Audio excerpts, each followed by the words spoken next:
Welcome to weekend with journalist Sai. Andhra Pradesh రాజకీయాల్లో ఈ వారంలో కీలక పరిణామాలు చోటు చేసుకున్నాయి. ప్రధానంగా అసెంబ్లీ అంశం ఒకటి. అసెంబ్లీకి జగన్మోహన్ రెడ్డి గారి టీం వైసీపీ సభ్యులు వెళ్ళడం, అలాగే బయటకు వచ్చేయడం, బాయ్కట్ చేసి తర్వాత మండలిలో కూడా కాస్తంత ఆసక్తికరమైన చర్చ జరిగింది. అలాగే రసాభాసగా కూడా నడిచింది. సూపర్ 6 హామీలకు సంబంధించి ఒక క్లారిటీ ఇచ్చారు. ఆల్రెడీ బడ్జెట్లో ప్రవేశపెట్టాల్సిన హామీలకు సంబంధించి ముందుగానే చంద్రబాబు నాయుడు గారు చెప్పిన నేపథ్యంలో బడ్జెట్లో వాటిని ప్రవేశపెట్టారు. వాటికి సంబంధించి కేటాయింపులు కూడా ఆర్థిక మంత్రి పయ్యావుల కేశవ్ ప్రకటించడం జరిగింది. అలాగే వల్లభనేని వంశీ అరెస్టు తర్వాత వరుసగా ట్విస్టుల మీద ట్విస్టులు కొనసాగుతున్నాయి. 20కి పైగా కేసులు మాజీ ఎమ్మెల్యే వల్లభనేని వంశీ మీద పెట్టడం జరిగింది. అలాగే పోసాని కృష్ణమురళి అరెస్టుతో కూడా ఒక రకంగా వైసీపీలో ఒక అలజడి మొదలైందా, ఇక నెక్స్ట్ ఎవరు అనేది వల్లభనేని వంశీ అరెస్ట్ తర్వాత నుంచి మొదలైన నేపథ్యంలో ఇప్పుడు తాజాగా పోసాని కృష్ణమురళి అరెస్టు, అలాగే గ్రౌండ్ లెవెల్లో అంటే కౌన్సిలర్ల దగ్గర నుంచి గ్రామ స్థాయిలో ఉన్న నాయకుల నుంచి రాజీనామాల పర్వం వైసీపీకి ఒక రకంగా షాక్ ఇస్తుందా? తునిలో జరిగిన ఘటన కానీ, లేదంటే ఒంగోలులో జరిగిన చేరికలు కానీ, దాంతోపాటు దేశవ్యాప్తంగా రాజకీయాలు కూడా ఇంట్రెస్ట్గానే మారినాయి. ఒక పక్క కుంభమేళా అయితే ముగిసింది. దానికి సంబంధించి అసత్య ప్రచారాల మీద కాస్తంత ఘాటుగానే స్పందించారు నరేంద్ర మోడీ. ముగిసిన తర్వాత ఏమైనా తప్పులుంటే క్షమించండి అంటూ ఆయన ప్రజల్ని కోరడం. అలాగే ఇక అంతర్జాతీయ విషయాలు చూసుకుంటే ట్రంప్ ఒక ఎప్పుడూ లేని ఒక అద్భుతమైన సంపద సృష్టి ఐడియాను తెర మీదకి తీసుకొచ్చారా?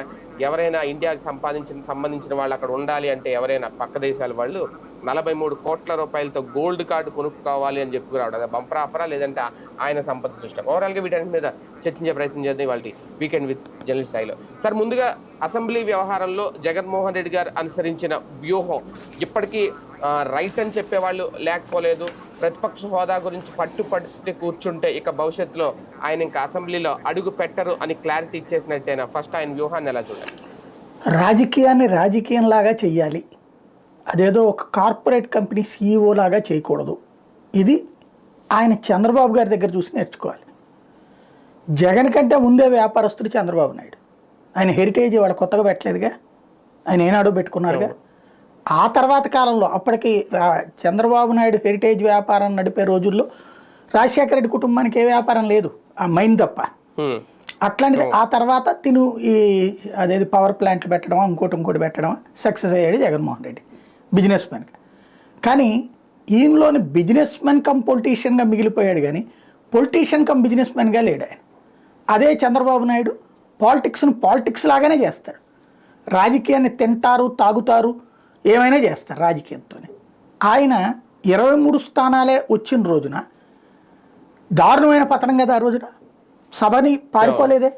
సరే, ప్రతిపక్ష హోదా ఆటోమేటిక్గా వచ్చింది, అది 18 దాటి ఉంది కాబట్టి, ఇంకొకళ్ళు ఎవరు లేరు కాబట్టి. ఆయన సభకు వచ్చినప్పుడు వీళ్ళందరూ వెటకారం చేశారా లేదా? చాలా కామెడీ చేశారు, చాలా మాటలు మాట్లాడారు, అపహాస్యం చేస్తే నేను ఎట్టండి చాలా చూశాను.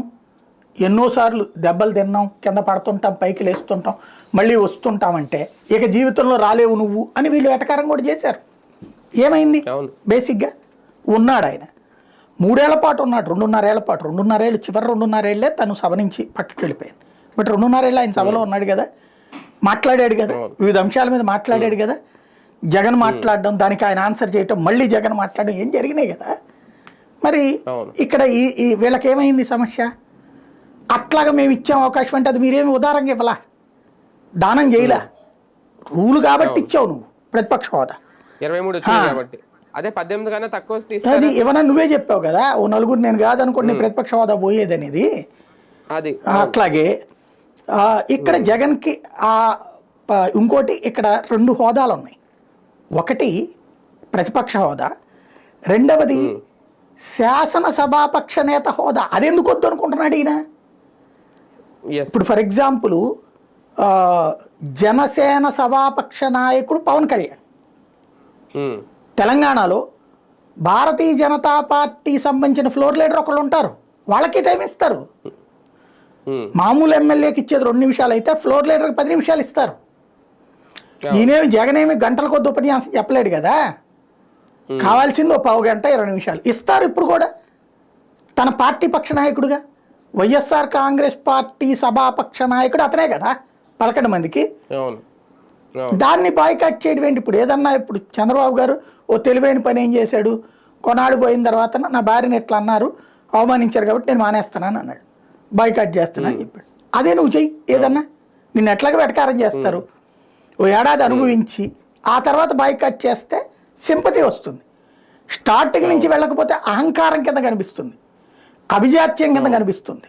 ఇది ఆత్మవిశ్వాసం అనుకోవడం కాదు, అహంకారం కిందనే ఫీల్ అవుతారు. రాజకీయంలో పడ్డవాడు ఎప్పుడు చెడ్డోడు కాదు.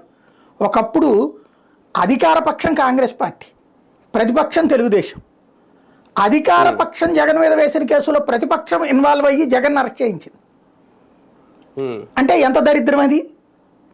ఈ పరస్పర భిన్నమైనటువంటి పార్టీలు అవి రెండు, వాళ్ళిద్దరూ కలిసి ఒక్కటయ్యి జగన్ అరెస్ట్ చేయించడం ఏంటి? ఆ సింపతినే కదా జగన్ ప్రతిపక్ష నాయకుడిని చేసింది, ఆ సింపతినే కదా జగన్ అధికార పక్ష నాయకుడిని చేసింది. ఇవాళ అలాంటి సింపతి రావాలంటే, అవతల వాళ్ళు నిన్ను హింసిస్తున్నారన్నది జనానికి తెలియాలంటే నువ్వు వెళ్ళాలా, కూర్చోవాలి. నేను సభకి వెళ్ళను, నన్ను అంటుకోబాకు నామాల కాకి అన్నట్టు ఎంతసేపటికి నేను మాట్లాడంటే నేను నాకు ఇస్తేనే వెళ్తాను అంటే అది అభిజాత్యం కనిపిస్తోంది. అది ప్రజలలో కూడా ఈవెన్ తటస్థులలో చిరాకే పుడుతోంది తప్పించి అదేం పాజిటివ్ అవ్వట్లేదు. ఆయన ఇంకా అది నేర్చుకోవట్లేదు. ఒక రకంగా భయపడే వెళ్ళారా వెళ్ళిన ఒక రోజు కూడా? భయపడని నేను అనుకోను, వీళ్ళందరూ ప్రెషర్ చేస్తున్నారు. భయపడతాడు జగన్మోహన్ రెడ్డి అని నేను అనుకోను ఎప్పుడు కూడా. ఎందుకంటే జగన్కి సంబంధించిన మెంటాలిటీ చూసినోడికి భయపడే మనస్తత్వం అతని దగ్గర ఉండదు. కాకపోతే ఇప్పుడు ఇవాళ చేసినా ఏం కాదు. ఎందుకంటే ప్రధాక అసెంబ్లీ ఎన్నాళ్ళు జరిగిందని వీళ్ళు ఏదో లెక్కల్లో 100 చెప్తున్నారు. ఎన్ని రోజులు జరిగిందని అసెంబ్లీ మొత్తం మీద? కదా, అదే కౌంట్. అది కూడా ఆఫీసర్ల పేరుతో నడిచినటువంటి కదా, అది కూడా పేపర్లో రాసేది తప్పించి ఏం లేదు. ఒకవేళ కావాలనుకుంటే ఇంకొక ఏడాది తర్వాత వెళ్ళాలి జగన్, ఏదట్టా చేయాలనుకుంటే. ఎందుకంటే ఇప్పటికీ గట్టిగా ఈడ్చిపెట్టేదంతా ఒక 20 రోజులు 25 రోజులు జరిగి ఉంటుంది. ఇప్పుడు ఇంకో 10 రోజులు జరుగుతాయి, ఇంకో 20 రోజులు 40 రోజులు జరుగుతాయి.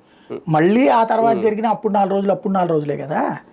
చెట్ట చివరికి వచ్చే అంటే 2026లో అతను ఆలోచించుకోవాల్సి ఉంటుంది. 27లో 26 ఎండింగ్ బడ్జెట్ అప్పుడు చూడాలి. అంటే 27 బడ్జెట్ అప్పటికి అప్పుడు ఏదో ఒక కారణం పెట్టి వెళ్తే సరిపోతుంది కదా, ఒక రోజు వెళ్ళి వస్తే. కానీ ఇప్పుడే ఎందుకు వెళ్ళాడు? ఇక్కడ ఏంటంటే ఒక పాయింట్ గుర్తు చేయడానికి. ఇప్పుడు వీళ్ళు అంటున్నారు కదా హోదా లేదు ఇది అనేది, హోదా ఎవడిచ్చాడు ఎక్కడిచ్చాడు అనేది. వీళ్ళకి కావాల్సింది వీళ్ళు చెప్పుకుంటున్నారు. మన దాని పేరు ఢిల్లీలో ఇచ్చారు బీజేపీకి, 3 వచ్చిన రోజున ఇచ్చారు. అట్లాగే పీజేఆర్కి అప్పుడు 26 వచ్చినాయి. ఆ రోజున మనకు సీట్లు 294, అంటే 30 మంది కావాలి 10%. అంటే అప్పుడేంటి, ఎన్టీ రామారావు గెలిచారు 94లో, 95లో చంద్రబాబు గారు తీసుకున్నారు. కాంగ్రెస్తో ప్రాబ్లం రానియకుండా ప్రతిపక్ష హోదా ఇచ్చారు కాంగ్రెస్ పార్టీకి, పీజేఆర్కి ఇచ్చారు ఆ రోజున. ఎందుకు? కేంద్రంలో కాంగ్రెస్ సహకారంతోనే కదా ఆ రోజు చంద్రబాబు అధికారంలోకి వచ్చింది. లేకపోతే ఎన్టీఆర్ని గద్దించిన రోజున కేంద్రం తెచ్చుకోకపోతే అయిపోయేది కదా, అక్కడ గవర్నర్ ఆపేస్తే అయిపోయేది. కాబట్టి ఆ రోజున కాంగ్రెస్ సహకరించింది ఎన్టీఆర్ నుంచి తెలుగుదేశాన్ని చంద్రబాబు తీసుకోవడానికి. అందుకు గాను కాంగ్రెస్కి ఆ రోజున ఇచ్చారే, ఇదే చంద్రబాబు ఇచ్చారు కదా పీజేఆర్కి. మరి అప్పుడు ఎట్టు ఇచ్చారు? అప్పుడు 29 అన్నా కావాలి కదా, పోనీ 294కి మరి ఇచ్చారే ఆ రోజున. నెంబర్ 2. నెంబర్ 3 వచ్చేటప్పటికి నిన్నగాక మొన్న తెలంగాణలో బీఆర్ఎస్కి సంబంధించి ఇది బీఆర్ఎస్ అధికార పక్షం, ప్రతిపక్షం కాంగ్రెస్ అయింది. 21 స్థానాలు వస్తే అందులో వాళ్ళని 12 మందిని తీసేసుకున్నాడు కేసీఆర్. తీసేసుకుని చివరికి 6 మిగిలారు కాంగ్రెస్ పార్టీకి, 6. అదే సందర్భంలో ఫస్ట్ కాంగ్రెస్కి ప్రతిపక్ష హోదా ఇచ్చారు బట్టి విక్రమార్క, అప్పుడు ప్రతిపక్ష నాయకుడు. అట్లాంటిది ఆ తర్వాతన ఈ ఎమ్మెల్యేలందరూ అవతలకి వెళ్ళిపోయాక ఏం చేశారు, 7 ఉన్నారని చెప్పి ఎంఐఎంకి ఇచ్చారు. అంటే 6 కంటే ఒకటి ఎక్కువ ఉన్నది ఎంఐఎంని ఇచ్చారు. యాక్చువల్గా అక్కడ ఎన్ని కావాలి? 117 తెలంగాణలో సీట్లు, అంటే 18 మంది కావాలి అక్కడ. ఇదే 12 మంది కావాలి, సారీ మనకి 175 కాబట్టి 18 కావాలి.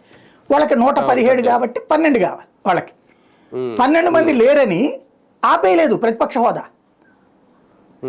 కాంగ్రెస్ పార్టీకి కాకుండా అక్కడ ఎంఐఎంకి ఇచ్చారు 7 ఉన్నాయని. కాంగ్రెస్కి 6 ఉన్నాయి, ఎంఐఎంకి 7 ఉన్నాయని. అంటే అధికార పక్షం పోను మిగతా పక్షాలలో ఎవరికి ఎక్కువ ఉంటే వాళ్ళకి ఇవ్వడం అన్న సంప్రదాయం కేసీఆర్ కొనసాగించాడు. కాబట్టి కేసీఆర్ మన పక్కనే, ఇది ఎప్పుడో 50 ఏళ్ల క్రితం కాదు, నిన్నగాక మొన్న ఇచ్చింది. కాబట్టి ఇవ్వాలి అనుకుంటే ఇవ్వచ్చు, లేదు మేము ఇవ్వము అన్నారు, గుడ్, వెరీ గుడ్. ఈ మొక్క హైకోర్టులో జగన్ వేసిన పిటిషన్కి సమాధానంగా పంపించచ్చుగా. ఎందుకు ధైర్యం చేయాలట్లా అధికార పక్షానికి? ధైర్యంగా అవునండి నేను స్పీకర్ని, స్పీకర్కే నోటీసులు ఇచ్చింది, కాకపోతే అధికారం లేదు అక్కడ, బాధ్యత మాత్రమే తీసుకుంది కోర్టు. అందుకని స్పీకర్ గారు ఏం రాయొచ్చు, నేను ప్రతిపక్ష హోదా ఇవ్వదలుచుకోలేదు, మా సంప్రదాయం ప్రకారం 10%, 10% ఉంటేనే ఇస్తాం, ఇది నిబంధన అని చెప్పి ఆ నిబంధన ఏదో పంపించి వాళ్ళకి వాళ్ళు తేలుస్తారు కదా ఆ నిబంధన యాక్సెప్టబులా కాదా అన్నటువంటిది. రాజ్యాంగం రాసిన రోజున ఇలాంటి దరిద్రం వస్తుందని వాళ్ళు భావించలా. ఇలాంటి దరిద్రం వస్తుందని భావించుంటే అంబేద్కర్ గారు రాసి ఉండేవాళ్ళు ఆ రోజున. ఇప్పుడు ప్రతిపక్షం అనేది ఒకటి ఉండాలి కదా, పూర్తి అధికార పక్షం ఎందుకు ఉంటుంది ఎక్కడైనా సరే? ముగ్గురు జట్టు కట్టినప్పుడు 4గో వాళ్ళు ఉండాలి కదా. ఇంకోటి ఆయన పవన్ కళ్యాణ్ గారు ఏదో మాట్లాడారు మొన్న, మాకంటే ఒక్క సీట్ ఎక్కువ వచ్చి ఉంటే ప్రతిపక్షం ఇచ్చేదని. అక్కడ ఆయన రాంగే. ప్రతిపక్షం అంటే అందరికీ వీళ్ళు ప్రతిపక్షంలో ఉంటే అప్పుడు ఆయన చెప్పేది కరెక్ట్. జనసేన ప్రతిపక్షంలో ఉంటే ఆయన అధికార పక్ష కూటమి కదా, అధికార పక్ష కూటమి అయినప్పుడు ఆయన దట్ట లెక్కలోకి వస్తాయి. నెంబర్ 1. నెంబర్ 2 వచ్చేటప్పటికి ఇంకోటి జర్మనీ కాన్సెప్ట్ చెప్పారు. జర్మనీకి వెళ్ళాలి, అక్కడ ఓట్ల ప్రాతిపదికన, అక్కడదే జరిగితే వీళ్ళకి దాదాపుగా 40 సీట్లు వస్తాయి, అసెంబ్లీ సీట్లు. 40% ఓట్లు వచ్చినాయి కదా, 175లో 40% అంటే దగ్గర దగ్గరగా 80 అసెంబ్లీ సీట్లు వస్తాయి వీళ్ళకి ఈజీగా. అప్పుడు నిజమైన ప్రతిపక్షం అవుతుంది. కాబట్టి ఈ రెండిట్లో అంటే ఎవరికి వాళ్ళు ఏమైనా మాట్లాడుకోవచ్చు, మన ప్రజాస్వామ్యం, భావ ప్రకటన స్వాతంత్రం. ఒకటి జగన్ చేస్తోంది తప్పు, ప్రతిపక్షం లేదు కాబట్టి నేను వెళ్ళనంటాం, అసెంబ్లీలో కూర్చొని అంటాం, నాకు అంత టైం ఇస్తేనే నేను వెళ్తానంటాం, అది అతను చేస్తున్న తప్పు. అదే సందర్భంలో ఇక్కడ ఇవ్వచ్చా ఇవ్వకూడదా అంటే ఇవ్వచ్చు అన్నటువంటి రూటు ఉంది. ఏ లెక్కన కావాలనుకున్న వాళ్ళకి ఆ లెక్కన. ప్రజాస్వామ్యంలో హక్కులు అనేటటువంటిది భిక్షం కిందనే మారినాయి అంతే, ఇస్తే తీసుకోవడం లేకపోతే లేదు. సార్ ఒక రకంగా పైకి జగన్మోహన్ రెడ్డి గారి నిర్ణయాన్ని వైసీపీ నేతలు సమర్థిస్తున్నా ఆయన ఒక పంతం పట్టు కూర్చోవడం అనేది పార్టీ నేతల్లో కూడా ఒక అంతర్మదనానికి గురి చేస్తుందా? భవిష్యత్తులో అది కొంతమంది నాయకుల్ని దూరం చేసే అవకాశం ఉండదు. ప్రస్తుతానికి వేరే చోట అవకాశం లేదు కాబట్టి మూసుకుని కూర్చుంటున్నారు వాళ్ళు. తెలుగుదేశం జనసేన బారులు తెరిస్తే వెళ్ళిపోతారు అటుకి. ఎందుకు అంటే వాళ్ళకి 3 ఇష్యూస్లో కోపం ఉంది. నెంబర్ 1 ఏంటయ్యా అంటే జగన్మోహన్ రెడ్డి కుటుంబ గొడవ తేల్చుకోవట్లేదు, అది జీడిపాకం సీరియల్ లాగా సాగుతుంది. అదేదో పూత రేకులో మొగల రేకులు ఏదో ఉంది కదా, ఆ టైప్లో దశాబ్దాల తరబడి సాగుతుంది. అది జరుగుతున్నంతసేపు ప్రజల్లో జగన్మోహన్ రెడ్డి పట్ల సింపతి రాదనేది ఒక ఫీలింగ్ నాయకుల్లోనే ఉంది. కాబట్టి ఆ విషయంలో వాళ్ళు జగన్ మారాలనుకుంటున్నాడు, కానీ ధైర్యంగా మొహాన్ని చెప్పగలిగిన మగాడే ఉండలేడు అక్కడ. నెంబర్ 1. నెంబర్ 2 వచ్చేటప్పటికి ఏదైతే ఈ అసెంబ్లీకి వెళ్ళడం, ఖచ్చితంగా వెళ్ళాలి, మనోడు కూడా కూర్చోవాలి, వాళ్ళ ఏం చేస్తే అది పడాలా, గట్టిగా మాట్లాడాలి, అక్కడ తన సత్తా చూపించాలి అని కోరుకుంటున్నారు. అప్పుడు కార్యకర్తల్లో కూడా చైతన్యం వస్తుంది, ధైర్యం వస్తుంది, రోడ్డు ఎక్కుతారు అనేది వాళ్ళ ఫీలింగ్. అక్కడ వాళ్ళ మనోప్రాయాలకు అనుగుణంగా ఇతను లేడు. 3వది వచ్చేటప్పటికి ఒక ఇది సామాజిక సమీకరణాలు ఇవన్నీ పెట్టుకొచ్చి క్రిందసారి చెడగొట్టారు కదా, ఈ దఫా పార్టీని నమ్ముకున్న కార్యకర్త, పార్టీని నమ్ముకున్న నాయకుడు, వీళ్ళిద్దరికి ప్రాణం పెడతాననేటటువంటి కాన్సెప్ట్లో జగన్ వెళ్ళాలని కోరుకుంటున్నారు వాళ్ళు. అది ఇదిగో అని ప్రారంభిస్తాడు, అదిగో వెళ్ళిపోతుంటాడు, ఇదిగో అంటాడు, అదిగో వెళ్ళిపోతుంటాడు. ఇప్పుడు వారానికి 2 రోజులు వెళ్తానన్నోడు జనవరిలో పోయా, ఫిబ్రవరిలో పోయా, జనవరి మంత్ ఎండ్ అయిపోయింది, ఫిబ్రవరి మంత్ ఎండ్ అయిపోయింది, మార్చిలో అయినా పెడతారన్నది ఇక లేనే లేదు అక్కడ. ఇదివరకు కనుక ప్రజా దర్బార్ పెడుతున్నారు గదుగుదుగుదుగుదుగు అన్నారు, ఏం లేదు. అదే ఇవాళ అధికార పక్షం ప్రజా దర్బార్ పెడుతోంది రోజు, అటు తెలుగుదేశం నడుపుతుంది, ఇటు జనసేన నడుపుతుంది, అంటే చేతకాలేదు ఇక్కడ. అది ప్రజల్లో మైనస్సే కదా, అది ప్రతి కార్యకర్తలు కూడా ఉంది. నువ్వు కార్యకర్తల దర్బారు పెట్టు, వారంలో 3 రోజుల పాటు పార్టీ కార్యాలయంలో ఉండు, 2 రోజులు జనంలో ఉండు, 5 రోజుల పాటు అట్టుండు, 2 రోజులు రెస్ట్ తీసుకో. అదేదో గవర్నమెంట్ కార్యాలయపు ఉద్యోగిలాగా గవర్నమెంట్ కార్యాలయంలో కూడా ఇన్ని సెలవులు ఉండవేమో. అమెరికాలోను యూరప్ దేశాల్లో ఉన్నటువంటి సీఈఓలు కూడా ఇంత లేజర్గా ప్రశాంతంగా రాజకీయం చేయరు. వారంలో 2 రోజులు పనిచేసి 5 రోజులు రెస్ట్ తీసుకోవడం అనేది అది వాళ్ళకే చిరాకుగా ఉంది. బట్ ఎవడో ఎదురుగుండా వెళ్ళి చెప్పలేడు. అది వారంలో 2 రోజులు జనాల దగ్గరికి వెళ్తా అన్నారు, అది వెళ్ళట్లేదు, కానీ క్రమం తప్పకుండా బెంగళూరు మాత్రం వెళ్ళిపోతున్నారు ఈ మధ్య. అదైతే మిస్ అవ్వట్లేదు.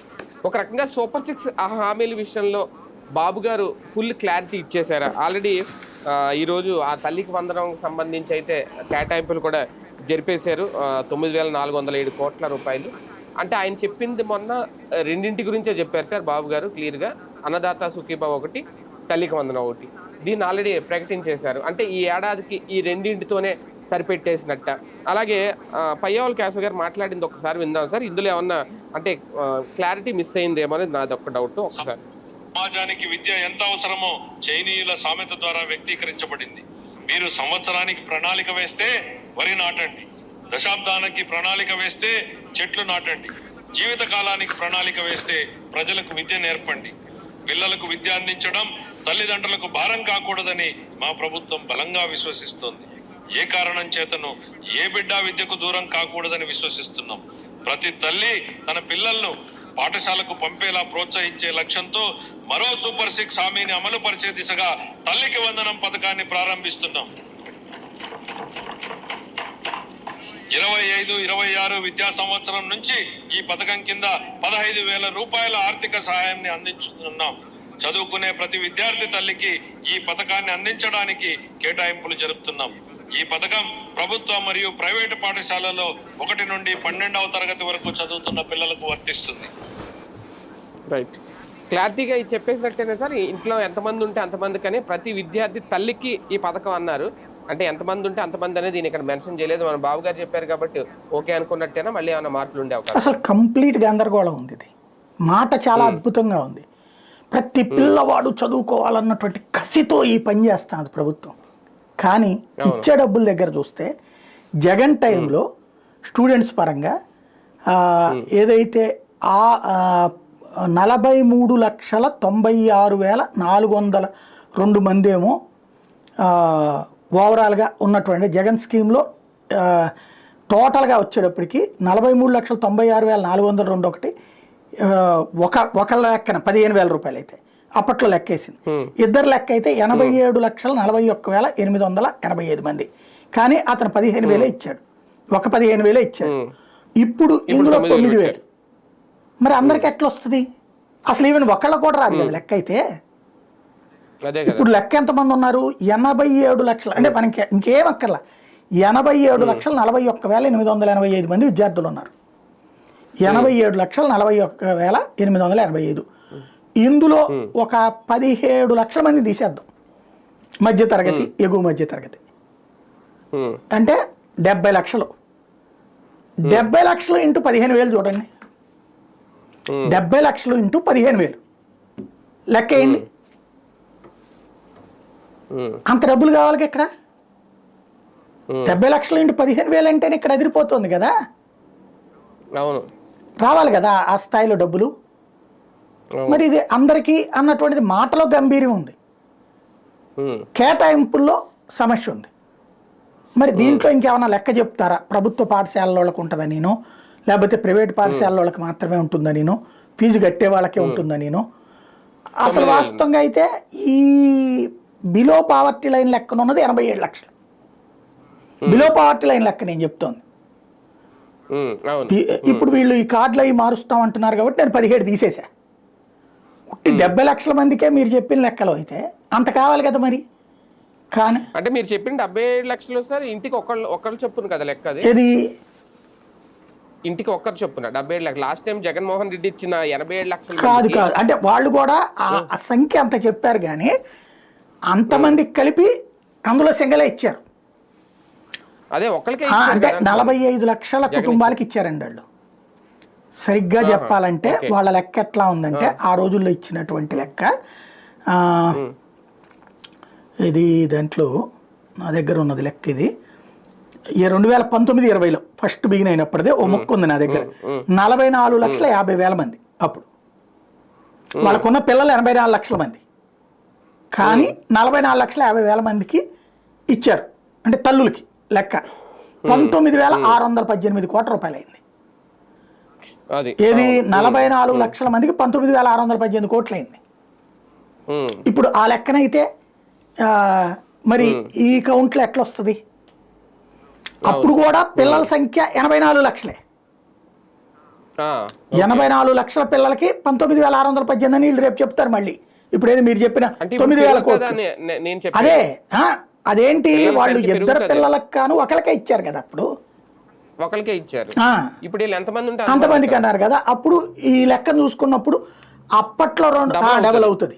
ఈ 19,000కి 38,000 కోట్లు కావాలి లెక్కగా. కావాలి. ఉమ్.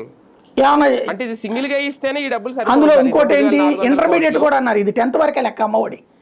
అప్పుడు ఇంటర్మీడియట్ ఇది విద్యాదేవిని 12 ఇచ్చేవాళ్ళు వరకు. Fees reimbursement. ఉమ్. ఇప్పుడు ఉట్టి 19,618 కోట్లు 10th వరకే ఇది. వీళ్ళు ఏంటి ఇప్పుడు 12వ తరగతి వరకు అంటున్నారు. అంటే ఇంటర్మీడియట్ కూడా ఇప్పుడు విద్యాదేవిని తీసేసినట్ట ఫీజు రియంబర్స్మెంట్ తీసేసినట్ట. ఇప్పుడు మనకేంటంటే ఇంటర్ నుంచి ఫీజు రియంబర్స్మెంట్ ఉండేది, దాన్నే విద్యాదేవన్ అని మార్చారు. అప్పట్లో రాజశేఖర రెడ్డి పెట్టినప్పుడు ఇంటరు, డిగ్రీ, పీజీకి ఇచ్చేవాళ్ళు. పీజీ వరకు కూడా ఫీజు రియంబర్స్మెంట్ ఇచ్చేవాళ్ళు. తర్వాత జగన్ వచ్చాక పీజీ తీసేశాడు, తీసేసి అమ్మఒడి పెట్టాడు స్కూల్ పిల్లలకి. ఇది ఒక గందరగోళంగా ఉంది.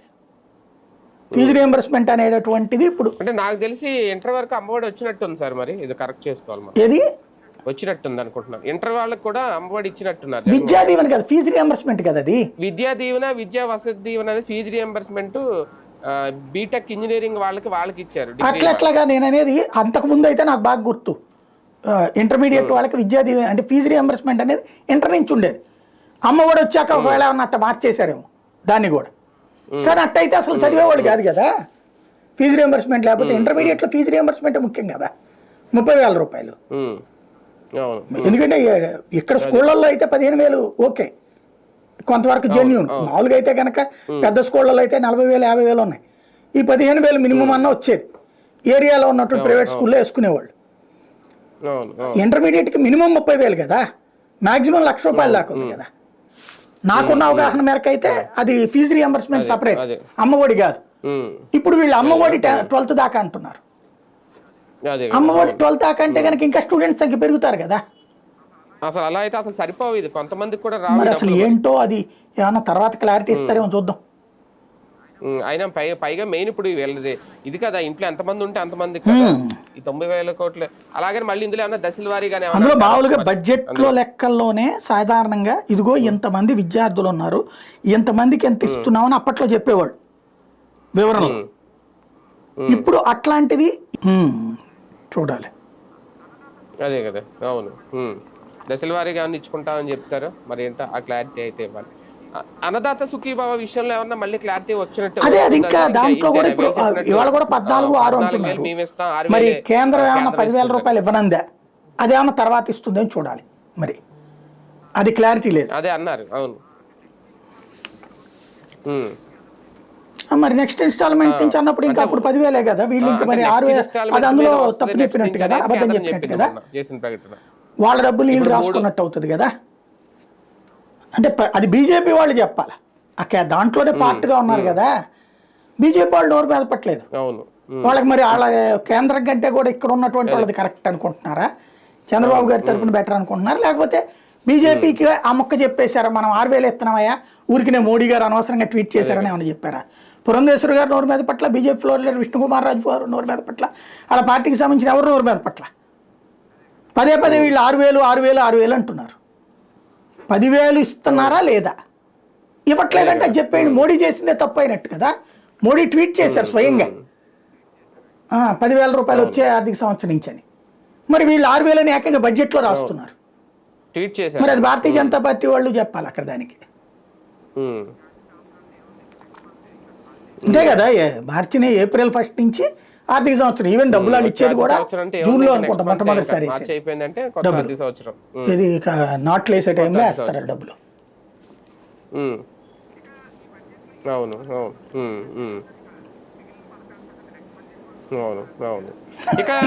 మీరు వాళ్ళ ఈనాడు హెడ్డింగ్ చూస్తే అనిపించింది అనమాట. అంటే మనం సైకలాజికల్ ఎలా ప్రిపేర్ చేస్తారు దానికి సాక్ష్యం ఏంటంటే ఈనాడు ఏం రాసిందంటే సూపర్ 6లో ప్రధాన అడుగులు అంటే ఈ రెండే ప్రధానం అనమాట. సూపర్ 6లో ప్రధాన అడుగులు అని రాసింది. అంటే మిగతాయి ఇప్పుడు మొత్తం అసలు సూపర్ 6 అంటే 6 అన్న సంగతి మర్చిపోయి. ఇప్పుడు ఏంటంటే సూపర్ 6 అంటే 6లో 5 పోను, 4లోంచి 2 పోను, 2లోంచి 1 అన్నట్టు ఉందన్నమాట. ఇప్పటిదాకా సూపర్ సిక్స్లు అమలు చేసింది ఒక్కటి, అది గ్యాస్ సిలిండర్లు ఇవ్వటం. రెండవది ఇది ఇప్పుడు ఇవ్వాలా, వెనక నుంచి లెక్కెడితే ఇది తల్లికి వందనం ఒకటి, దాంట్లో ఇప్పుడు మనం అనుకున్నదే అంత ఉంది. అట్లాగే ఆయుష్ రైతులకు అన్నదాత సుఖీభవ, దాంట్లో కౌలు రైతుల సంగతి ఏంటో చెప్పలేదు. అట్లాగే వీళ్ళ సంగతి చెప్పలేదు. ఇది పూర్తిగా 14 అని చెప్తున్నారు. అది ఇంకోటి, అసలు వాళ్ళ లెక్క అయితే 20,000 వాళ్ళే ఇవ్వాలి. మీరు ఒకసారి గుర్తు తెచ్చుకుంటే దాదాపు 5 సంవత్సరాలు జగన్ని తిట్టిపోసారు వాళ్ళు. ఏమని, నీ హామీకి మోడీకి ఏందా సంబంధం, 12,500 నువ్వు 50,000 ఇస్తానన్నావు 5 ఏళ్లలో, నువ్వు ఇచ్చింది ఏడాదికి 12,500 కదా, ఇది 12,500 చొప్పున 5 ఏళ్ళు అంటున్నావు, కానీ అందులో నీ పాత్ర 7,500 కదా, అట్టా చేసినా నువ్వు 5 ఏళ్ళకి కలిపి 35,000 కదా, 15,000 ఎగ్గొట్టావు కదా అని తిట్టారు వాళ్ళు. నీ బడ్జెట్కి ఆడదాన్ని నువ్వెట్ట జమ వేసుకుంటావని. ఇప్పుడు వీళ్ళు మరి కేంద్రాన్ని ఎందుకు జమ వేసుకుంటున్నారు? 20,000 ఇస్తానని తెలుగుదేశం మేనిఫెస్టో లేదా జనసేన మేనిఫెస్టో, వీళ్ళిద్దరిది కలిపిన మేనిఫెస్టో. అందులో బీజేపీ సంబంధం లేదు కదా. బీజేపీ సెంట్రల్ మేనిఫెస్టోని ఇక్కడ కూడా అమలంది. అంటే బీజేపీ 10,000 నీళ్ళు ఎట్ట జాయిన్ చేసేసుకుంటారంటే సరే అప్పుడు అంటారు, అప్పుడు విమర్శించారు, అనేక సార్లు మాట్లాడారు. ఆర్కే గారి కాలమ్స్లో కూడా రాసుకొచ్చారు పచ్చి మోసం అని. ఇప్పుడు లేదు ఇది గొప్ప విశేషం అని చెప్తున్నారు అంతే. ఇప్పుడు రావాల్సిన ఇంకా 3 ఏంటవి, బస్సు ఒకటి, ఉచిత బస్సు, అసలు ఇందులో ప్రస్తావనే లేదు. అప్పుడు అన్నారు ఏదో వచ్చేస్తనేసి, మళ్ళీ అది పక్కకి వెళ్ళిపోయింది. ఇప్పుడు ఆడబిడ్డని తలా 1,500 రూపాయలు ఎంతమంది ఉంటే అంతమంది, అది పక్కకి వెళ్ళిపోయింది. అట్లాగే దాని పేరేంటది, నిరుద్యోగ భృతి తలా 3,000 రూపాయలు, అది పక్కకి వెళ్ళిపోయింది. ఇవి ఇక 3 ఏళ్ళు, ఈ ఏడాదికి ఇప్పుడు 2 ఏళ్లలో 3 అయినట్టు, ఒక్కొక్క ఏడాది ఒకటి చొప్పున అమలు చేస్తారు. అది పోయింది. సూపర్ 6లో లేదు, అది విడిగా చెప్పింది, పెన్షన్లలో చెప్పారు. 50 ఏళ్ళకి పింఛన్ అనేది అది పక్కకి వెళ్ళిపోయింది. అట్లాగే అదేది వాహనాలు ఉన్న వాళ్ళందరికీ తలా 10,000, అది పక్కకి వెళ్ళిపోయింది. ఒకటే ఒక కాన్సెప్ట్ అనుకుని ఉంటారు, అన్ని ఇచ్చినోడే ఓడగొట్టారు, ప్లస్ అట్లా ఇవ్వద్దని జనం బాగా ఓట్లేశారని వీళ్ళు ఫీల్ అవుతున్నట్టున్నారు. నేనైతే అదే అనుకుంటున్నా. అన్ని ఇచ్చినోడిని దారుణంగా ఓడగొట్టారు, 11 సీట్లకే పరిమితం చేశారు. కాబట్టి మహిళలు మాకెందుకయ్యా నువ్వు అనవసరంగా 50,000 ఇచ్చి నాశనం చేసావు మమ్మల్ని, రాష్ట్రం నాశనం చేసావు, మమ్మల్ని నాశనం చేసావు, వద్దు డబ్బులు, మా చంద్రబాబు గారు వస్తే చాలు బాగుంటుందని వాళ్ళందరూ అనుకున్నారు. అందుకే ఇచ్చారు కాబట్టి వాళ్ళు ఆపేశారు వాళ్ళకి డబ్బులు 50,000 రూపాయలు. అట్లాగే మాకు అనవసరంగా 10,000 ఎందుకు ఇచ్చావు, మేము వాహనం ఏదో నడుపుకుంటాం, మా సంపాదన ఏదో మేము సంపాదించుకుంటాం, మేము కావాలంటే పన్ను కట్టుకుంటాం, అట్లాగే పోలీసులు ఆపినప్పుడు డబ్బులు కట్టుకుంటాం, నువ్వు ఇచ్చితే పోలీసులకు డబ్బులకి అనేది మాకు ఫీల్ అయ్యాం మేము, కాబట్టి నువ్వు అనవసరంగా ఇచ్చావా మాకు 10,000, 5 ఏళ్లలో 50,000 దండగమారిగా ఇచ్చావు నువ్వు, ఎందుకు నీలాంటి వాడు వద్దని వాళ్ళు ఇంటికి పంపించారు. ఆంధ్ర ప్రజలు చాలా బాధ్యతాయుతంగా ఉన్నట్టు కదా, వద్దనుకున్నారు కాబట్టి చంద్రబాబు కావాలనుకున్నారు. అట్లాగే దాని పేరేంటది, చేయూత కిందన 18,000 రూపాయలు ఏడాదికి డబ్బులు ఎవడేమన్నాడా అని అనుకున్నారు, వద్దనుకున్నారు. ఎందుకు వాళ్ళకి 50 ఏళ్ళు దాటిన వాళ్ళకే కదా, అది 45 ఏళ్ళు దాటిన వాళ్ళకే కదా అది ఇచ్చింది చేయూతని 18,000 రూపాయలు చెప్పిన. అప్పట్లో ముందు అప్పుడు జగనే చెప్పాడు 45 ఏళ్ళ వాళ్ళకి పెన్షన్ అయ్యి, దాన్ని అప్పుడు తెలుగుదేశం తప్పు పడితే అప్పుడు 45 ఏళ్ళు దాటినటువంటి వాళ్ళందరికీ కూడా ఈ చేయూతని ఇస్తానన్నాడు 18,000 రూపాయలు. ఆ డబ్బులు ఇప్పుడు వీళ్ళు ఒక్కొక్కరికి 1,500 రూపాయలు చెప్పిన ఎంతమంది ఉంటే అంతమంది ఇస్తానన్నారు. 18 దాటిన వాళ్ళందరికీ కూడా 60 దాకా అది ఇస్తాం, ఇదే 50 దాకా, 50 ఏళ్ళ దగ్గర నుంచి ఆ పెన్షన్ ఇస్తామన్నారు. ఇప్పుడు అవి మాట ఎత్తట్లేదు. అంటే అవి వద్దనుకున్నారు జనం అని వీళ్ళు ఫీల్ అవుతున్నట్టున్నారు. వద్దని జనం అనుకున్నారు, ఎందుకంటే ఇచ్చినోళ్ళని ఓడగొట్టారు. అంటే అట్లా దుబారా చేయొద్దని వాళ్ళు ఫీల్ అవుతున్నారు, అనవసరంగా వాళ్ళకి డబ్బులు ఇచ్చారని వాళ్ళు ఫీల్ అవుతున్నారని వీళ్ళు భావించినట్టున్నారు, అందుకనే ఆపినట్టున్నారు.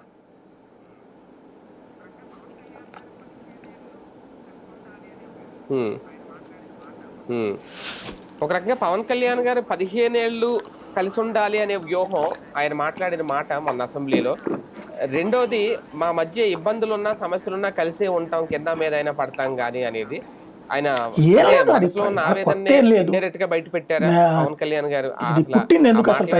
ఏంటి, మెగా కుటుంబానికి వైఎస్ కుటుంబానికి వాస్తవంగా ఫ్యాక్షన్ గొడవలు ఏం లేవు, కానీ రాజకీయ గొడవ మాత్రం ప్రారంభించింది. రాజశేఖర రెడ్డిని పంచలోడ తీసుకొట్టి అధికారం నుంచి గద్దె దించడం కోసమే పుట్టింది ప్రజారాజ్యం. సరే రాజశేఖర రెడ్డి చనిపోయాడు, వాళ్ళ కోరిక తీరింది, అందుకని ఆ ప్రజారాజ్యాన్ని తీసుకెళ్ళిపోయి కాంగ్రెస్లో కలిపేశారు. దెన్ అక్కడితో అయిపోయింది. అయితే మళ్ళీ మధ్యలో జగన్ అనేవాడు పుట్టుకొస్తాడని భావించాల. పుట్టుకొచ్చాడని తెలియగానే మళ్ళీ పవన్ కళ్యాణ్ బయటకు వచ్చాడు. వచ్చి అతని అంతాని కోసం అని చెప్పేసి ఆ రోజున తెలుగుదేశానికి మద్దతు ఇచ్చి జగన్ని రానియకూడదని పంతం పట్టాడు. అందులో భాగంగా ఆనాడు రానిలే 14లో. అయితే ఆ తర్వాతన మళ్ళీ జగన్ని రానియకుండా ఉండటం కోసం అని చెప్పేసి ప్రభుత్వ వ్యతిరేక ఓటు చేల్చడం కోసం అని చెప్పేసి తను మళ్ళీ విడిగా పోటీ చేశాడు. అయితే 6% ఓట్లు అయితే సాధించాడు కానీ సీట్లు సాధించలేదు. ప్లస్ జగన్ని కాస్త ఓట్లు తగ్గించి ఉంటాడు కానీ అధికారంలోకి రానియకుండా ఆపలేకపోయాడు. అంటే అక్కడ జగన్ అధికారంలోకి రానియకూడదని. తర్వాత 2024లో జగన్ అధికారం దించడం కోసం మళ్ళీ జట్టు కట్టాడు. నెక్స్ట్ ఇంకో 15 ఏళ్ళు అధికారంలోకి రానియడు. అంటే మెగా కుటుంబం రాజకీయ లక్ష్యం ఏంటయ్యా అంటే వైఎస్ కుటుంబపు అంతం, వైఎస్ కుటుంబ రాజకీయ అంతం. మరి అది వాళ్ళిద్దరికి వ్యక్తిగతంగా ఏముందో మనకు తెలియదు. అది ఇక్కడ స్పష్టంగా కనబడుతుంది.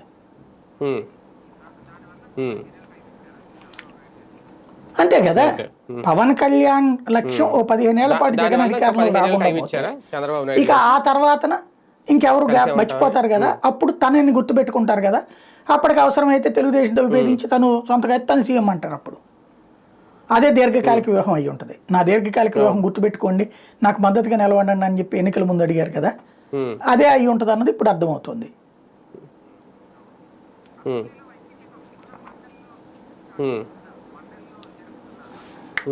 అవును. అసెంబ్లీలో వైసీపీ తప్పుకున్న మండల్లో ఉనికి చాటుకుంటుందా? మండల్లో జరుగుతున్న వైఎస్ఆర్ కాంగ్రెస్ పార్టీకి బూస్టింగ్ కాదు, ప్రజాస్వామ్యానికి కాస్త ఊపిరిపోవట్లేదు. వైసీపీ వాళ్ళు దాన్ని కనీసం ప్రచారం చేసుకోవడం కూడా జాతీయ సావట్లేదు వాళ్ళకి. బేసిక్గా వైసీపీ అనేటటువంటిది అదొక దాన్ని ఏమంటారు శుద్ధ ముద్దలాగా నడుస్తుంది. అది అంతే, దాంట్లో అంతకు మించేం లేదు. వాళ్ళు మాట్లాడింది ఏంటనేది వాళ్ళు ఏమైనా ఫోకస్ చేసుకోగలుగుతున్నారా? లేదు కదా. అక్కడ బేసిక్గా కాన్సెప్ట్ ఏంటంటే ప్రజాస్వామ్యం ఎట్టుండాలో అది చూసి నేర్చుకోవాలి, కాస్త మాట్లాడడం ఏంటనేది. జగన్ కూడా వాళ్ళని చూసి నేర్చుకోవాలి, అసెంబ్లీకి వెళ్ళి మాట్లాడడం ఎట్ట అనేది. అది నేర్చుకోకపోతే అంతే అనమాట. ఇప్పుడు ఇంకొకటి ఇంకెంతకాలం ఉంటుంది, ఇంకొక ఏడాది లోపు ఇంకో ఏడాది కల్లా మండల్లో ఇలా పని అయిపోతుంది.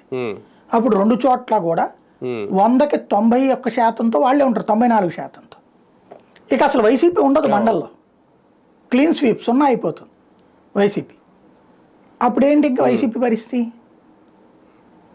అది ఇక అప్పుడు ఆలోచించుకోవాలి. ఇప్పటికైనా అదేంటో తేల్చుకోవాలన్నమాట అంతే.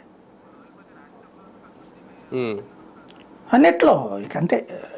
నెక్స్ట్ ఇప్పుడు తెలుగుదేశం పార్టీ రాజ్యసభలో వెళ్ళిపోయింది, వీళ్ళకి రాజ్యసభలో ఉందనుకుంటే వీళ్ళని లాగుతున్నారు. మండల్లో తెలుగుదేశం పార్టీ 2 ఏళ్ల తర్వాత దెబ్బతినేసింది, వీళ్ళు 2 ఏళ్ళకి ఇక్కడ దెబ్బతినేస్తారు. అసెంబ్లీలో తెలుగుదేశం పార్టీకి సంబంధించి జగనే వాళ్ళని లాగల. వాస్తవంగా లాగుంటే ఆ రోజున వేరేగా ఉండదు. అతను ఆ విషయంలో సంయమనం పాటించాడు. 4 వచ్చారు అంటే వాళ్ళంతటా వాళ్ళ అవసరాల కోసం వచ్చారు. జగన్ బలవంత పెట్టినో లేకపోతే ప్రలోభ పెట్టినో తీసుకున్నదేం కాదు. అట్లయితే 4 తెలుగుదేశానికి కూడా పోయారు కదా ఆ టైంలో. తను చెయ్యాలనుకుంటే కనుక ఇవాళ తరహా వ్యవహారం ఉంటే ఆ రోజు జగన్ ఈ 4 అవతలకు పోయేవాళ్ళు కాదు, ఆ 4 యువతలకు వచ్చేవాళ్ళు, అయితే ఇంకో 4 వెనక్కి వచ్చేవాళ్ళు. కాబట్టి చేయలే అతను. అట్లాంటి రాజకీయం అయితే చేయలే, ఇది చీల్చే రాజకీయం అయితే చేయలేదు. ఆ విషయంలో నైతికత పాటించాడు జగన్, అది అప్రిషియేట్ చేయాలి ఆ విషయంలో. కాకపోతే ఇప్పుడు ఉనికికి సవాల్ అయ్యేటటువంటి సమస్య 2 ఏళ్ల తర్వాత జగన్ మాటలను ఎక్కడేనాలి. అతను అసెంబ్లీకి వెళ్ళకపోతే ఇంకేమీ ఉండదు, ఇది గుర్తుపెట్టుకోవాలి. అంతే. మీడియా కూడా మూయిస్తున్నారు, ఇది తెలుసో తెలీదు. సాక్షి మూయించడానికి ఆల్రెడీ కథ నడుస్తుంది. ఇదే కాదు, ఇది దీంతో ఏమవ్వదు కానీ సెంట్రల్ లెవెల్లో నడుస్తున్నది కదా. ఇది ఆంధ్రజ్యోతి వీళ్ళ మీద పిటిషన్లు వేసి దీన్ని ముగించే ప్రయత్నం చేస్తుంది ఆల్రెడీ. అది వేరే, అది మావులే. పరువు నష్టాలు వాళ్ళు కూడా ఇంతకుముందు వీళ్ళ మీద కూడా వేసారుగా, పరువు నష్టం వాళ్ళ మీద, అది వేరే. కానీ ఒకటిసారి వైసీపీని ఈసారి రాజీనామాలు భయపెడుతున్నాయా, లేదంటే వైసీపీ నుంచి వెళ్ళిన కొందరు నాయకులు తమ ఉనికి చూపించుకుంటున్నారా? మేము వెళ్ళిపోవడం అంటే లైక్ నేను ఎవరి గురించి మాట్లాడతానంటే ఇప్పుడు బాలినేని శ్రీనివాస్, ఆయన వెళ్ళిపోయిన తర్వాత ఒంగోలులో మొన్న వీళ్ళందరూ జగన్ రాజకీయ నిర్ణయంలో జనసేనలో చేరడం అంటే ఇలాంటి ముందు కూడా ఇంకా కాంగ్రెస్ ఫార్ములాని ఫాలో అయ్యాడు. కాంగ్రెస్ ఫార్ములా ఏంటి? నియోజకవర్గానికి ఒక వ్యక్తికి అప్పచెప్పేస్తుంది, ఆ వ్యక్తి పోగానే ఆ పార్టీ కూడా నాశనం అవుతుంది. ఎందుకని? వరుసగా 2 సార్లు అధికారం పోయింది తెలంగాణలో కాంగ్రెస్ పార్టీకి. ఇక్కడ అసలు ఎందుకు 0 అయిపోయింది? ఒక్కొక్కడు ఎమ్మెల్యే ఆడి ఇష్టం, ఎంపీ వాళ్ళ ఇష్టం, వాళ్ళు ఏం చేశారు, వాళ్ళతో ఒక టీముని తెచ్చుకుంటారు, వాడు పోయేటప్పుడు వాళ్ళందరినీ తీసుకుపోతాడు. దానివల్ల ఏమైపోయింది, ఆ తర్వాత మళ్ళీ కొత్తోడు ఎక్కడి నుంచి పుట్టుకురావాలి, కొత్తోడు ఒకడు వస్తే ఎస్టాబ్లిష్ కావడానికి టైం తీసుకుంటుంది కదా. అట్టా దెబ్బతిన్నాడు జగన్. ఇప్పుడు తెలుగుదేశం ఏం చేసింది, ఒక నియోజకవర్గానికి ముగ్గురిని ఎంకరేజ్ చేస్తుంది, ముగ్గురులో ఒకడు ఎమ్మెల్యే అవుతాడు, మిగతా ఇద్దరికి ఏదో పదవులు ఇస్తుంది. లేదా వాళ్ళని వీళ్ళతో గొడవలు పడుతున్నారని తెలిసినా మధ్య మధ్యలో కూర్చోబెట్టి కాసేపు క్లాస్ పీకేసేసి ముగ్గురిని పని చేయండి అని చెప్తుంది, వీళ్ళకి ఏ నామినేటెడ్ పదవులు ఇస్తుంది. వాడు వెళ్ళిపోగానే వీడు ఇక్కడ సంస్థ నడుపుతాడు. అంటే సంస్థాగత నిర్మాణం అనేది సపరేట్గా ఉండాలి. సంస్థాగత నిర్మాణం మీద వైఎస్ఆర్ కాంగ్రెస్ పార్టీ దృష్టి సారించాల, వ్యక్తి ప్రాధాన్యం మీదనే నడిచింది. వ్యక్తి ప్రాధాన్యం మీద నడిచినప్పుడు బాలినేని వచ్చినప్పుడు తనకు కావాల్సిన వాళ్ళకి కౌన్సిలర్లు ఇచ్చుకున్నాడు, కార్పొరేటర్లు ఇచ్చుకున్నాడు. తను వెళ్ళిపోయేటప్పుడు వాళ్ళందరూ పోతున్నారు అతని వెనకాలే. అక్కడ కోటన్ రెడ్డి వెళ్ళినప్పుడు అతనితో పాటే పోయారు వాళ్ళందరూ నెల్లూరులో. అట్లాగే ఆళ్ళనాని పోయినప్పుడు అక్కడ వాళ్ళు పోయారు. తిరుపతిలో వాళ్ళు పోలేదు కాబట్టి ఉన్నారు. చిన్న చిత్తగా కొంతమంది పోయారు, కులం ప్రాతిపదికన పోయారు కొంతమంది. అట్లుంటాయి లెక్కలన్నీ కూడా. స్థానిక సంస్థలో పోతే నష్టమైతే గనక, ఇప్పుడు ఇంతకుముందు 4 తెలుగుదేశం ఎమ్మెల్యేలకు పోతే ఏమైంది, లేదా ఒకప్పుడు 23 మంది ఎమ్మెల్యేలు జగన్ నుంచి పోతే ఏమైంది, మళ్ళీ పవర్లోకి రాలేదా? లేకపోతే ఇప్పుడు కేసీఆర్ 12 మందిని తీసుకున్నాడు కాంగ్రెస్ వాళ్ళని, అట్లాగే అది వీళ్ళని తీసుకున్నాడు, తెలుగుదేశం వాళ్ళ ముగ్గురిని తీసుకున్నాడు, ఇద్దరిని. అట్లాగే సిపిఐ వాళ్ళని తీసుకున్నాడు, సిపిఎం వాళ్ళని తీసుకున్నాడు. మరి కేసీఆర్ కంటిన్యూ అయ్యాడా? ఇలాగ ఎమ్మెల్యేలను తీసుకుంటే కంటిన్యూ అయిపోతాము. ఇదంతా ఒక్కటే ఏంటంటే, వాళ్ళకి ఒక అడ్వాంటేజ్ ఉంది తెలుగుదేశానికి, ఎకో సిస్టమ్ ఉంటుంది, మీడియా ఉంటుంది, అట్లాగే వాళ్ళకి సంబంధించి గ్రౌండ్ లెవెల్లో అధికార యంత్రాంగంలో పట్టు ఉంటుంది. వీటన్నిటిని తట్టుకుని నిలబడటం అన్నదే ఇక్కడ ముఖ్యం. అయితే వాటన్నిటిది ఎంతున్నా సరే అధికారం క్రిందసారి వచ్చింది కదా, మారింది కదా. ప్రజా వ్యతిరేకత ప్రారంభమైతే ఎవ్వడూ ఏం పీకలేడు. కేసీఆర్ మీద ఒక విరక్తి వచ్చేసింది, అహంకారపూరిత ధోరణి, దెబ్బ కొట్టారు. జగన్ మీదన అట్లాంటి ధోరణి వచ్చింది, ఇతను అహంకారపూరిత ధోరణి అన్నటువంటి దెబ్బ కొట్టారు. మళ్ళీ ఇప్పుడున్న పాలకులు అక్కడ రేవంత్ రెడ్డి అహంకారపూరిత ధోరణి ప్రదర్శిస్తున్నాడు కాబట్టి అక్కడ ఆటోమేటిక్గా తేడా ఉంది. ఇప్పుడు ఇక్కడ ఏ తప్పు అయితే, అంటే జగన్ వాళ్ళని లోపల ఇచ్చాడు, వీళ్ళని లోపల ఇచ్చాడు, ప్రజాస్వామ్యాన్ని అపహాస్యం చేస్తున్నాడని తిట్టి, ఇవాళ మేము అదే చేస్తామంటున్నారు. నీ కార్యకర్తకి సంతృప్తే, మిగతా జనాలకి ప్రతీకార రాజకీయం అవుతుంది. జగన్ కార్యకర్తలకు ఆ రోజు సంతృప్తిగా తెలుగుదేశం వాళ్ళ లోపల ఇచ్చినప్పుడు దానివల్ల జనం ఓటేశారా? అది కావాలని కోరుకున్నారు జనం. అది కావాలని కోరుకుంటే జనం ఓట్లేసి ఉండేవాళ్ళు వాళ్ళకి, అంతే కదా, ఏ లేదుగా. మరి ఇప్పుడు ఇవాళ జనం కావాలని కోరుకుంటున్నట్ట, వాళ్ళు వాళ్ళని వీళ్ళని లోపల వేయించి కేసులు పెట్టించి వేధిస్తుంటే సొంత కార్యకర్తకి సంతృప్తే. సొంత కార్యకర్తలందరికీ కూడా ఏదో సినిమాలో సూర్యగాడి గనక చచ్చిపోతుంటే ఏడుస్తూ ఉంటుంటే సంతోషపడిపోయేటటువంటిది ఏదో ఉంటుంది, ఇది మహేష్ బాబు సినిమాలో అట్లాగా ఉంటుంది వ్యవస్థ. వీళ్ళందరికీ సంతోషమే కార్యకర్తలకి, బట్ సాధారణ ప్రజలకి చిరాగ్గా ఉంటుంది అది.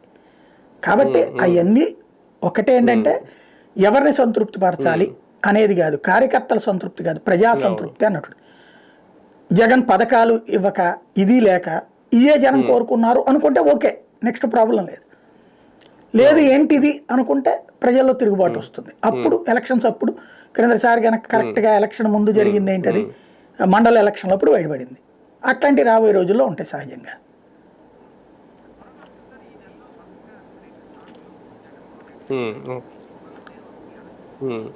మరొక అంశం సార్, ఈ నెలలో వరుసగా 2 షాకులు జగన్మోహన్ రెడ్డి గారికి, వైసీపీకి. వల్లంనేని వంశీ అరెస్టు, అలాగే ఇప్పుడు తాజాగా పోసాని కృష్ణమురళి అరెస్టు. వంశీ అరెస్టు గురించి ముందు మాట్లాడుకుంటే, ఆయన మీద సెపరేట్గా ఒక సిట్ కూడా వేశారు, తాజాగా కేసులు కూడా పెంచారు, పీటీ వారెంట్ కూడా ఇష్యూ చేశారు. ఇప్పుడు 20కి పైగా దాటినాయి అంటే కేసులు, ఇంకో 2-3 కేసులు కూడా ఏవో రెడీగా ఉన్నాయి అనేది. సిట్ వేసిన తర్వాత చాలా మంది బయటకు వచ్చి కంప్లైంట్లు ఇస్తున్నారు, ఫిర్యాదులు చేస్తున్నారు వంశీ విషయంలో గతంలో అనేది. ఏంటి ఉచ్చు బిగుసుకుంటుందా, లేదంటే దీనికి ఏదో కర్మ సిద్ధాంతం చూడాలా? అప్పుడు అధికారంలో ఉన్నా కాబట్టి చేశాం కాబట్టి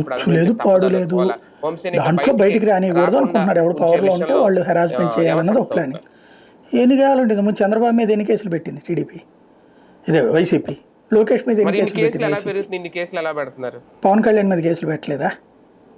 మరి అటన్నిట్లో వీళ్ళందరూ దోషులేనా? కాదు కదా.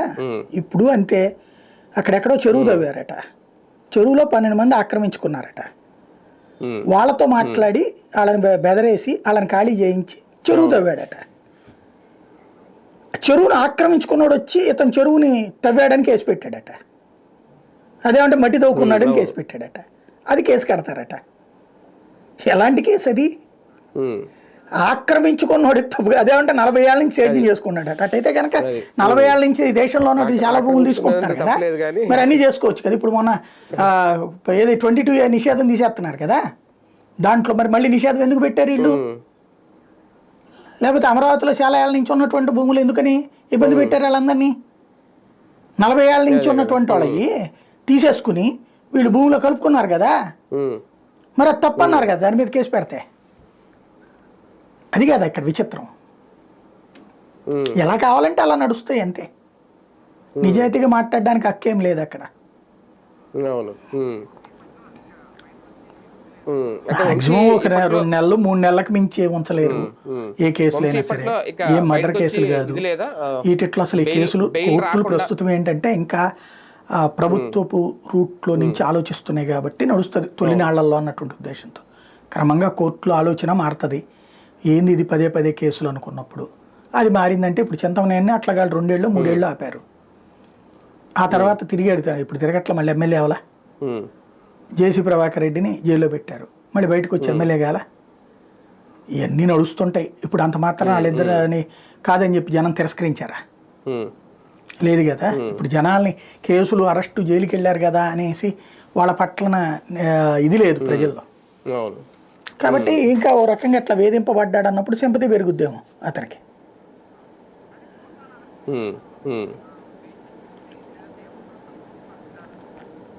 అవును, కానీ పోసాన్ అరెస్ట్ విషయంలో వేచి చూసి లేదంటే బేసిక్ గా ఒకటి పోసాని అరెస్ట్ చేయడానికి తప్పు పట్టాలి. ఎందుకంటే అతను మాట్లాడిన భాష అంత జుగుప్సాకరంగా ఉంది. కాకపోతే అరెస్ట్ చేసేటప్పుడు పెట్టిన కేసులు వింతగా ఉన్నాయి.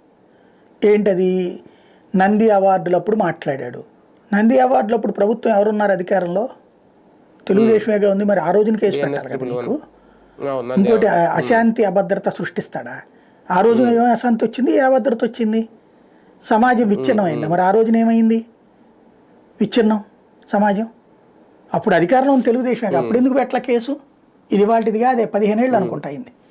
అప్పుడేంటి ఆయనకి ఇస్తే క్యాన్సిల్ వద్దన్నాడు. నాకు నంది అవార్డు ఇస్తే కమిటీలో 11 మందిలో 10 మందికి అమ్మ ఏంటండి, నేను కమ్మోని కాబట్టి నాకు ఇచ్చారని జనం అనుకుంటాను. నాకు వద్దని రిజెక్ట్ చేశాడు అతను కదా. అందులో అతను దుర్భాషలాడేదే ఉంది. దుర్భాషలాడింది పవన్ కళ్యాణ్ని. అవి కూడా ఏంటి, అతను విమర్శించాడు రాజకీయంగా. విమర్శిస్తే అతను వ్యక్తిగతంగా ట్రోల్ చేశారు. ఇప్పుడు ఇది ఎట్లా ఉంటుంది అంటే పవన్ కళ్యాణ్ గురించి కుటుంబం గురించి వ్యక్తిగతంగా ట్రోల్ చేస్తే తప్పు పడుతున్నాం మనం కూడా. బట్ ఆ సందర్భంగా మిగతా వాళ్ళ వ్యక్తిగతం, రోజా వాళ్ళ అమ్మాయిని గురించి ఎంత దారుణంగా కామెంట్లు చేస్తారు ఇప్పటికి కూడా. అట్లాగే ఇతని భార్య గురించి ఎంత దారుణంగా కామెంట్ చేశారు, లేదా భారతి గురించి ఎంత దారుణంగా కామెంట్ చేస్తున్నారు. ఇవన్నీ మరి దుర్మార్గం కాదా? కాబట్టి ఒకళ్ళకి మాత్రమే తిట్టే హక్కు ఉంది ఆంధ్రప్రదేశ్లో అన్నట్టు నడుస్తుంది అంతే. మిగతా వాళ్ళందరూ కర్మ తిట్టించుకోవాలన్నట్టుంది. కాబట్టి పోసాని అరెస్టును తప్పుపట్టడం. కాకపోతే ఏదో ఒక కేసు పెట్టాలి కాబట్టి పెట్టారు. ఎందుకంటే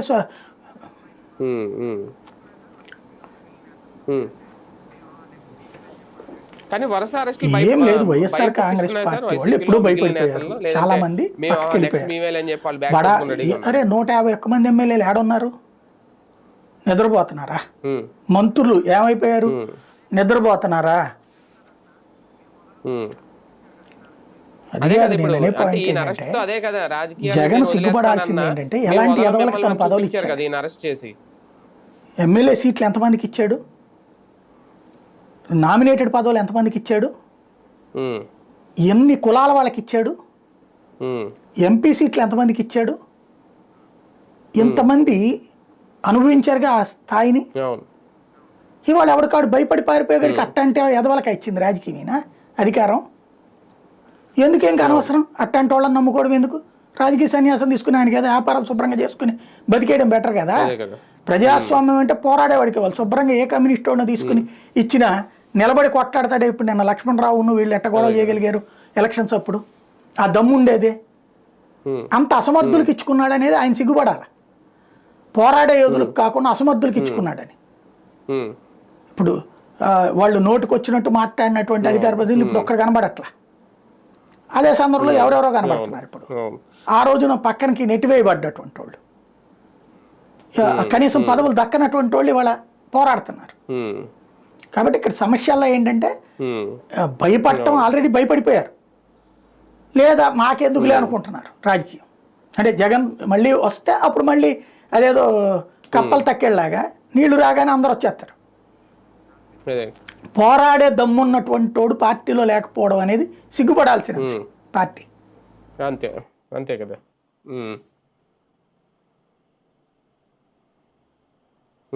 అవును అవును రైట్. ఒకసారి మహాకుంభ మేళా విషయం, ఎందుకంటే 144 ఏళ్ళకి ఒకసారి వస్తుంది. ఇప్పుడైతే నిన్న శివరాత్రితో ముగిసింది. అయితే ఒకటి సార్, ఈసారి అంటే ప్రతిపక్షాలు ఎలాంటి ప్రచారం చేసినా, కుంభమేళాకు సంబంధించి ఎలాంటి వ్యతిరేక ప్రచారం చేసినా విజయవంతంగా యోగి ఆదిత్యనాథ్, మోడీ ద్వయం ఒక రకంగా దీన్ని ఫుల్ఫిల్గా సక్సెస్ అయ్యారా ముగించడంలో? దాదాపు 70 నుంచి 80 కోట్ల మంది ఎంతమంది స్నానాలు చేశారు అనేది ఒక లెక్క చెప్తున్న నేపథ్యం. అంటే ఒకటి, కుంభమేళ మనకి నేర్పుతున్న పాఠం ఏంటంటే భారతదేశంలో హిందూ చైతన్యం బాగా ఇంప్రూవ్ అయింది, ఈ చైతన్యం అనేటటువంటిది మంచి కాన్సెప్ట్ అవుతుంది అన్నది ఇక్కడ స్పష్టంగా కనబడుతుంది. అంటే వీళ్ళందరూ ఫీల్ అవుతున్నట్టు, ఏదైతే సుదీర్ఘకాలం పాటు హిందువులందరినీ కూడా, ఇదివరకు నాకు బాగా గుర్తు, స్నానాలకని చెప్పి పొద్దున్నే వెళ్తున్నామంటే కమ్యూనిస్ట్ ఫ్రెండ్స్ ఉండేవాళ్ళు, ఎరా పుణ్యం వచ్చేసిందా, వేసుకుని వచ్చేసావు 1 కిలో అని వెటకారం చేసేవాళ్ళు. లేదా ఈ మన తద్ది, అట్ల తద్దని, ఉండ్రాల తద్దని ఇట్లా పెట్టినప్పుడు ఇంట్లో తోరం కట్టేవాళ్ళు. సాయంత్రం దాకా ఉపాసం ఉండి రాత్రికి వెళ్ళాలన్నమాట. రాత్రికి పూజ చేసుకున్నాక తింటాం. తోరం చూడగానే ఎరా తెచ్చేసుకున్నావా పుణ్యం అంతా అనేవాళ్ళు. దీంతో రెండోసారి అమ్మ వద్దే, ఆ స్కూల్లో టీచర్ కాలేజీలో ఎక్కిరిస్తారే అనే పరిస్థితి ఉండేది. బొట్టు పెట్టుకుని వెళ్ళడం అనేటటువంటిది ఫీలింగ్ కింద ఉండేది అప్పుడు. అది వేరే మతం వాళ్ళ వల్ల కాదు, స్వమతంలోనే ఉన్నటువంటి, స్వధర్మంలోనే ఉన్నటువంటి, నమ్మనటువంటి నాస్తిక హేతువాద మిత్రుల వల్ల. ఇప్పుడు అట్ట ఎవడు ఫీల్ అవ్వట్లా, గుడికి వెళ్ళడానికి ఫీల్ అవ్వట్లేదు, లేకపోతే పూజ చేయడానికి ఫీల్ అవ్వట్లేదు, కుంభమేళాకి వెళ్ళడానికి ఫీల్ అవ్వట్లేదు. ఇది ఒక మంచి సంకేతం. హిందూ సమాజంలో ఆ చైతన్యం వచ్చింది. అయితే ఇక్కడతో ఆగిపోకూడదు.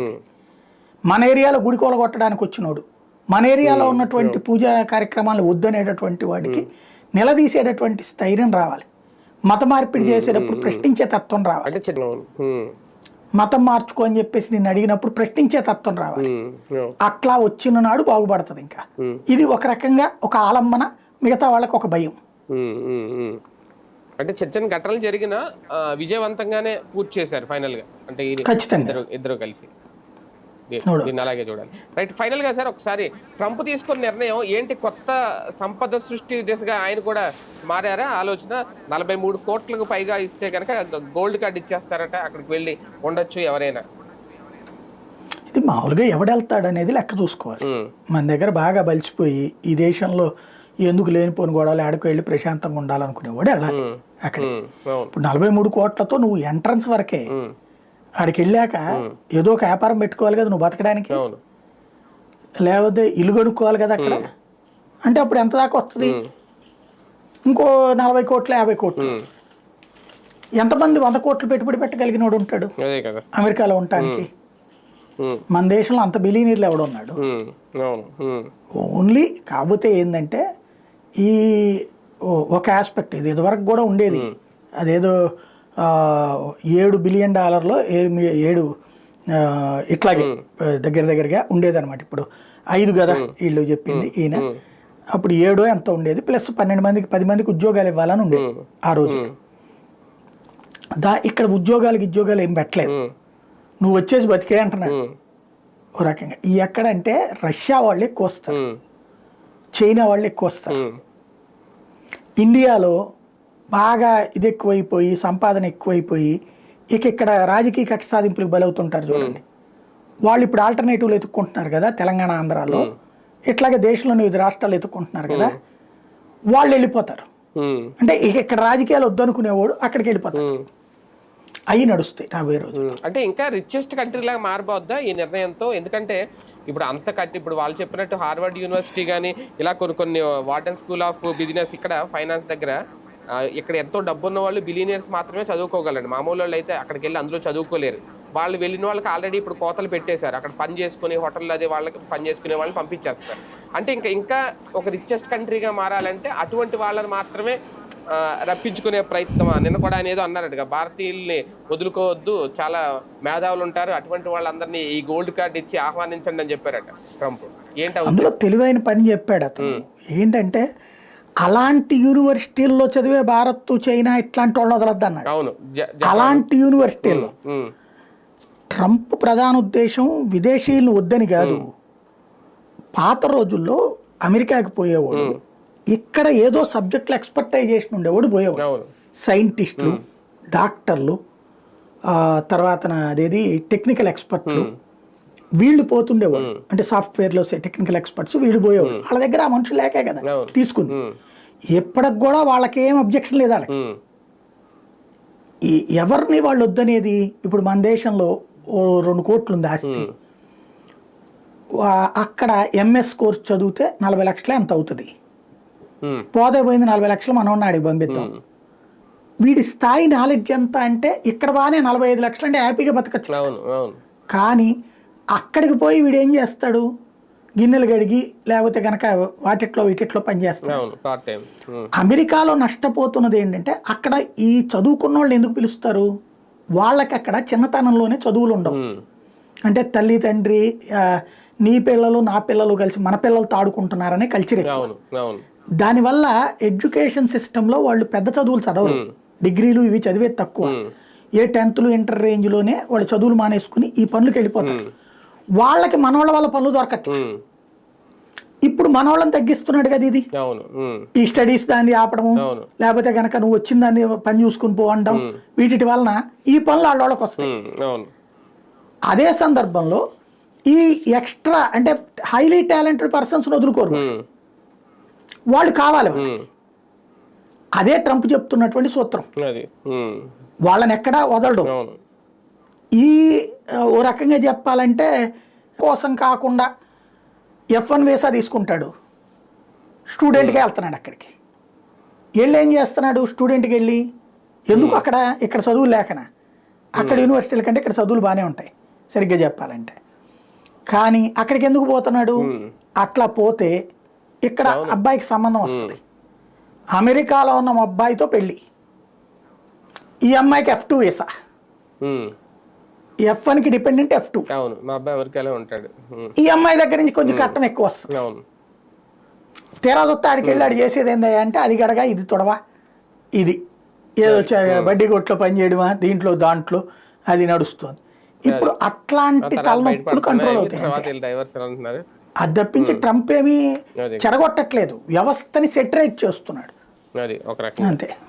రైట్. చూద్దాం. మొత్తానికి ఆంధ్రప్రదేశ్ రాజకీయాలు అయితే ప్రస్తుతం చాలా హాట్ గానే నడుస్తున్నాయి. ప్రధానంగా ఈ అరెస్టుల పర్వం, అలాగే ఇక చెప్పేశారు జగన్మోహన్ రెడ్డి గారు అయితే అసెంబ్లీలో అడుగు పెట్టండి. మండలిలో మాత్రం హోరాహోరీగా చర్చ అయితే నడుస్తుంది. ప్రస్తుతం అసెంబ్లీ సమావేశాలు ఇంకా ఒక 10 రోజుల పాటు జరగబోతున్న నేపథ్యంలో బడ్జెట్ అనంతరం సమావేశాలు ఎలా ఉంటాయి, ఎలాంటి నిర్ణయాలు తీసుకుంటారు ఏంటంది ఇవన్నీ ఇక వేచి చూడాల్సిన అంశాలు. ఇది ఇవాళ వీకెండ్ విత్ జర్నలిస్ట్ సాయి.